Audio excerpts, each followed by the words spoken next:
I mentioned before, Google Classroom is my favorite storage of all time, at least for now. And today I'm going to go through with you all the whys, hows, and what. But disclaimer first, I don't get paid by Google for anything. It's just that I find it really useful as a coach, so I want to share with all of you guys out there.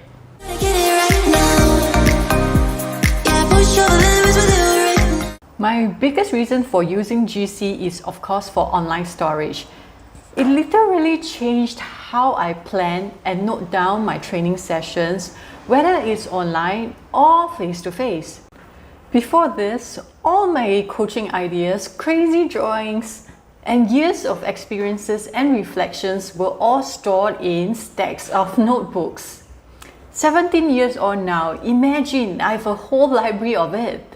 They are all over the place, uncategorized, and sometimes when I refer back, I cannot even read them properly, all thanks to my very nice handwriting.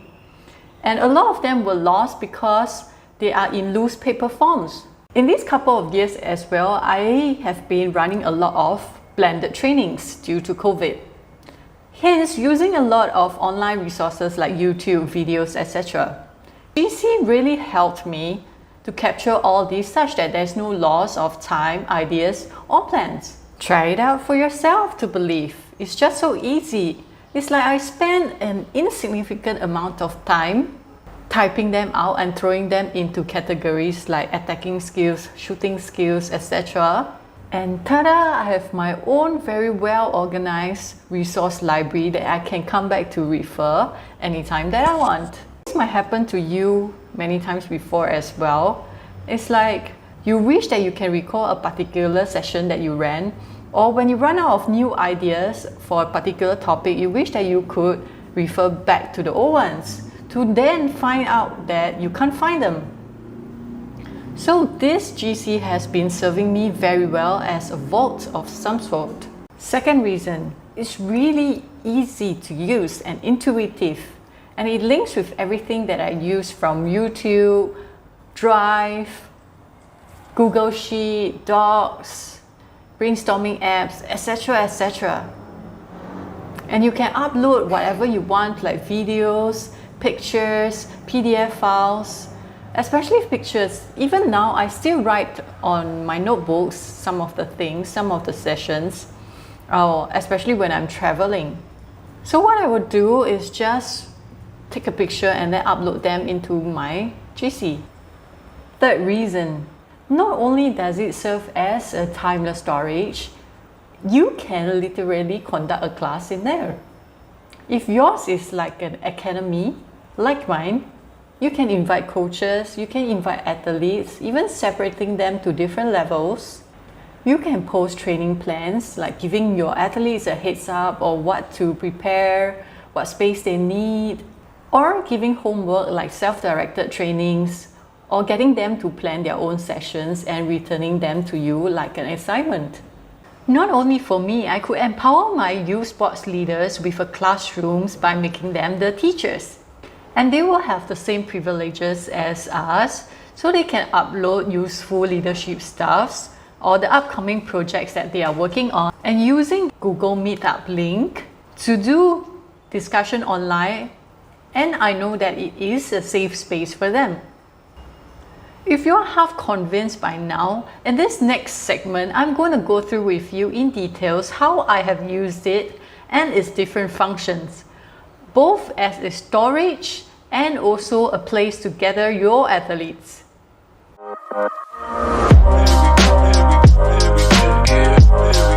First of all, using it as a resource storage. But first, just take a look here. I really like how clean it looks, with everything organized for you nicely, without you having to Cinderella anything. And it's also very well linked to all the Google things that I use on a regular basis, like Drive, Docs, Sheets. Now let me show you how to create a classroom. You can take a look here just how easy it is. So let's name the class GC with Coach Joe. Subject can be about coaching, and you just click create. This is how the interface looks like. As our main concern here is to use GC as an online storage, so let's focus on classwork first. The other functions I'll show you in the later parts.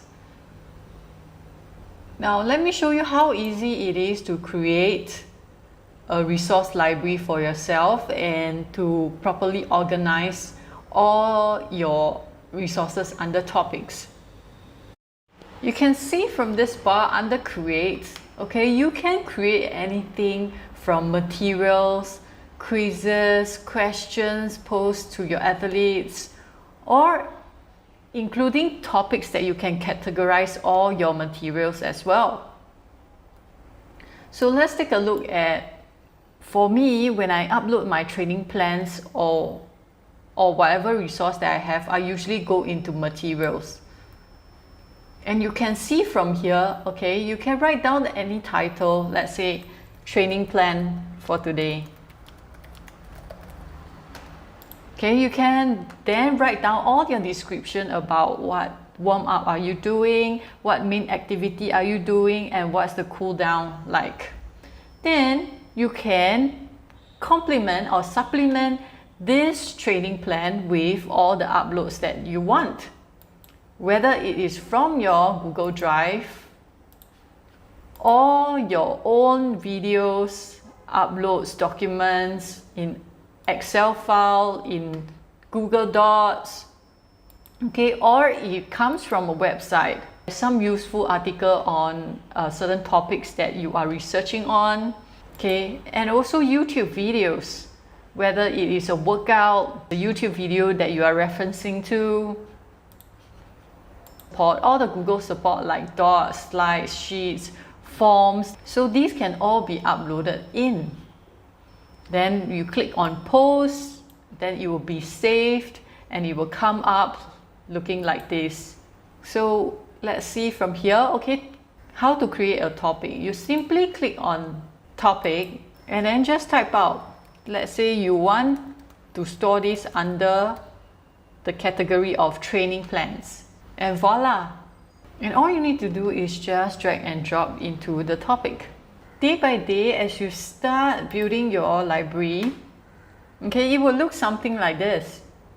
So you can see from here, it's nicely categorized into training plans, assignments, challenges, mental skills, etc., etc. For example, this morning, I came across this really useful article on interoception.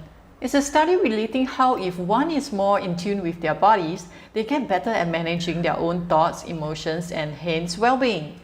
I love collecting such articles as background knowledge, very often typing in my own summaries and reflections, and also how can I incorporate learnings, tips from them to help improve my training programs. I will then just copy the link and throw it into the relevant topic so that I can refer to them anytime I want. That basically sums up how you can use it as an online storage. Next up, how can you then use it as a place to gather your athletes and coaches? Before you can use it to gather people and conduct a class, you need to know how to add these people. Let me show you how, and it's really easy. You can just go to this People tab and click on the Add icon. From here, all you need to do is key in their email and they will receive an invite. If your academy got more than one coach or you have sports scientists in yours, you can add them all in.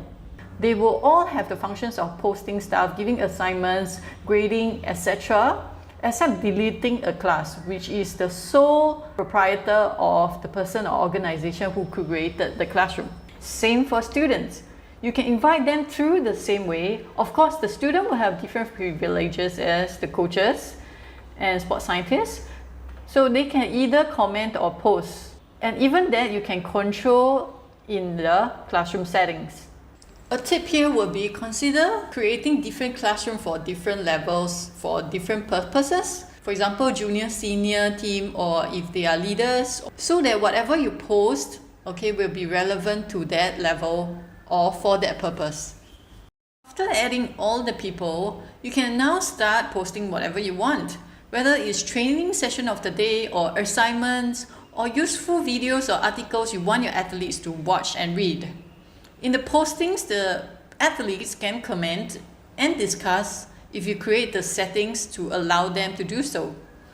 And they will all be reflected under stream. It is basically like a notice board showing the most current thing you posted. Here we talk a bit more about the assignments that you can post here, whether it is things like self-planning homework, feedback surveys, or tactical analysis like what I have here. You can then grade or choose ungraded, set when is the due date, and it will tell you who has returned the assignment, and you can review, comment, and even return to them if you find the assignment is half-hearted. Another thing is also, if you go back to the main GC page where all your classes are, there's also the review function where with one look, you can see all the info relating to the assignments you gave out. I find that really good to help me keep track if I have more than one class. Here, I'm also showing you how easy it is to embed your Google Meet or Zoom link if it is going to be an online session.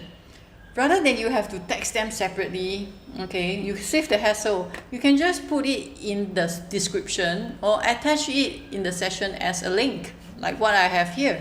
And that's all I want to share with you today. I hope it serves you as well as it did for me.